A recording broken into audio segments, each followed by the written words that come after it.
The non-directive cue basically is those things that we use a common language, but it's a reminder. So I say to the whole class, you know, everyone, this talking out is suddenly getting disruptive. You know what to do. This sudden talking out is getting disruptive. You know what to do. I still want them to hear talking out is disruptive. Real important, that cause and effect language. Or I may use what we have used for years.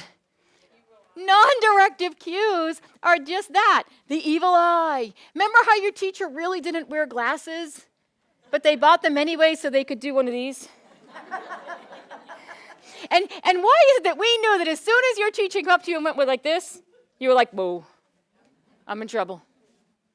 So those non-directives, I carry sticky notes with me in my pocket all the time, and I carry them in my pocket when I'm teaching, and I walk around the room, and if I have a child who's off task, talking to somebody else, I had a young lady in my 7th grade that had a purse in front of her that was the size of something I would take for a week.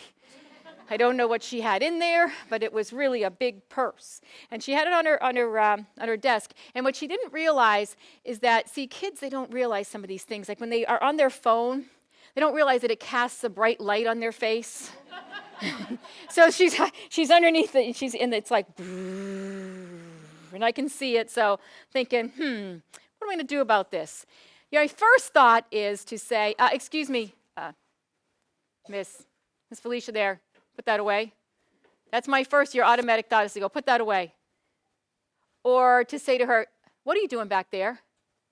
Or to say, hand me that, right? All the things that are going to potentially get me into trouble.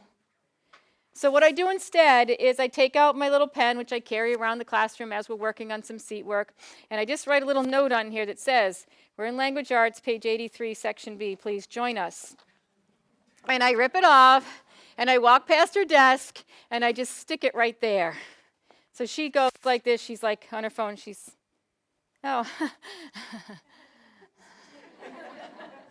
I got her number, called her out on it, and gave her an opportunity to correct the problem and do what she was supposed to do without getting myself into a struggle. Thanks for watching, and I hope you found this video helpful. If you did, make sure to like and subscribe so you never miss another video. I speak and consult on school behavior, and I love to help districts solve some of these problems. See you next time.